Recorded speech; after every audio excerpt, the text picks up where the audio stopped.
ba ba yun? Sa pagbabalik ha, Pilipinas Got Talent.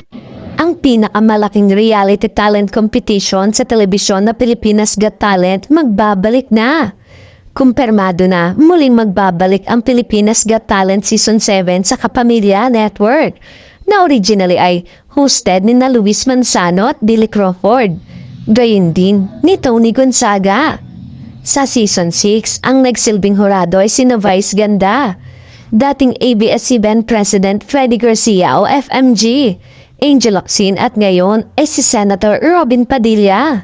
Ayon sa kumakalat na chika, ang magiging line-up daw ng mga hurado sa Season 7 ay sina Catriona Gray, Donnie Pangilinan, Catherine Bernardo at Judy Ann Santos.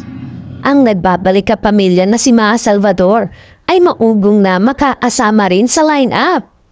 Excited na ang kapamilya fans na muling mapanood ang PGT. At syempre, kakaiba rin ang pagsasama-sama ng mga bagong line-up ng hurado. Wala pang kumpirmasyon sa pamunuan ng ABS-CBN tungkol dito. Hindi pa rin nagbibigay ng reaksyon ang mga nabanggit na artista kaugnay nito. Ang muling season ng PGT ay ipinalabas noong 2018 kung saan lumabas ang spiral pole dancer na si Cristel de Catalina bilang grand winner. Kamakailan, isang lokal na spin-off ng franchise ng Got Talent Battle of the Judges na ipinalabas sa GMA noong 2023 na nagpapataas ng competitive landscape para sa mga talent show sa bansa.